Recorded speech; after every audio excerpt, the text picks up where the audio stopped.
dipindahkan oleh negara dalam rangka peningkatan taraf hidup mereka, sekaligus juga pemerataan pembangunan di Indonesia di kala itu di salah satu program yang cukup berhasil di Indonesia. Tapi tentu sangat miris ketika kita melihat bahwa ternyata masih begitu banyak persoalan yang dihadapi oleh para transmigran kita ini. Salah satunya apa yang disampaikan tadi, soal tumpang tindih lahan mereka. Hal ini juga saya sudah pernah sampaikan kepada Pak Menteri waktu itu, karena di daerah saya di Sulawesi Tengah juga banyak kejadian seperti itu. Transmigrasi sudah beranak pinak di situ, sudah bercucu bercicit, tapi lahan mereka belum selesai. Masih banyak yang tumpang tindih, baik dengan HGU, PTP, BUMN milik pemerintah maupun swasta. Nah, oleh karena itu tentu pada kesempatan ini saya, kalau ini didorong oleh pimpinan daerah, saya kira Pak Gubernur ini, saya ingin salah satu orang yang akan bersama-sama Pak Gubernur mendorong ini untuk menyelesaikan persoalan ini. Persoalan tumpang tindih lahan transmigrasi, sehingga para transmigran kita, para saudara-saudara kita ini bisa mendapatkan alas hak bagi mereka terhadap lahan-lahan yang tumpang tindih tersebut. Apalagi tadi juga disebut oleh bahwa di dalam persoalan ini ada desa-desa yang sudah lama berdiri. Kemarin kami baru menerima dari aspirasi dari Kabupaten Bapak Ketua kemarin itu yang di Komisi 2 terkait juga lahan transmigrasi ini Pak Gubernur. Jadi sama kasusnya. Oleh karena itu saya dan tentu Pak Ketua dan seluruh anggota Komisi 2, karena ini mitra kami adalah BPN dan ada Pak Dirjen juga di sini. Ini mungkin Pak Dirjen dijadikan prioritas utama dulu. Kalau tumpang tindih antara lahan-lahan antara corporate, saya kira ini masih bisa kita tunda. Tapi ketika persoalan lahan transmigrasi yang harus segera mendapatkan alas hak, ini saya kira prioritas. Harus segera diselesaikan. Ini sudah lama persoalan ini. Dan tadi Pak Gubernur juga sempat menyinggung itu, menyampaikan ini. Nah, yang kedua,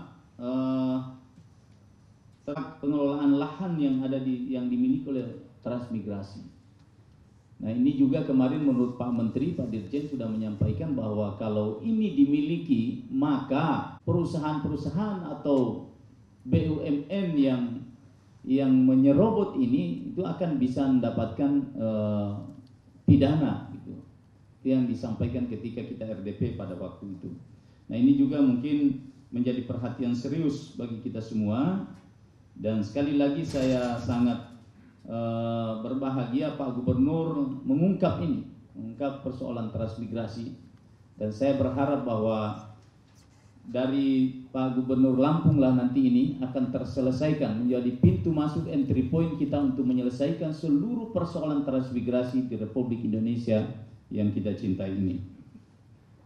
Yang lainnya dari PTP 7, daerah kami di Sulawesi Tengah juga seperti itu Pak. Dulu waktu dilakukan surat ukur pertama, itu misalnya surat ukurnya itu 50.000. Nah, kemudian ternyata dalam perjalanannya antara surat ukur dan sertifikat HGU ini biasa lama sekali.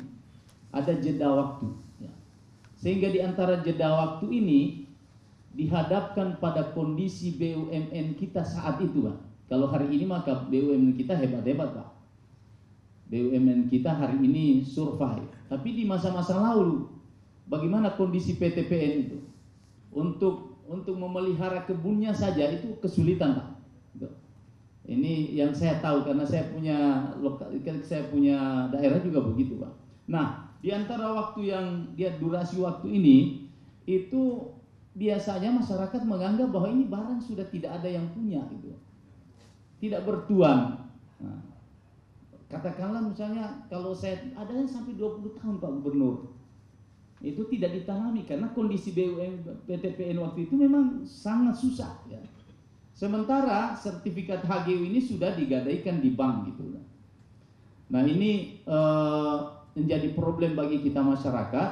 Nah, ketika misalnya sertifikat HGU keluar, biasanya BPN Pak Dirjen itu tidak lagi melakukan pendataan langsung kembali, tapi yang dilakukan adalah menerbitkan HGU berdasarkan surat ukur. Ini yang terjadi kemarin Pak Saan, itulah yang akan kita tinjau di Sulawesi Tengah itu. Jadi surat ukurnya 2005, kemudian HGU-nya itu terbit kurang lebih 2010. Di saat di jeda waktu ini Pak, banyak sekali bukan okupasi, kalau saya tidak setuju dengan okupasi. Karena perkembangan kebutuhan tanah kan masyarakat dari tahun ke tahun itu tinggi sekali Pak.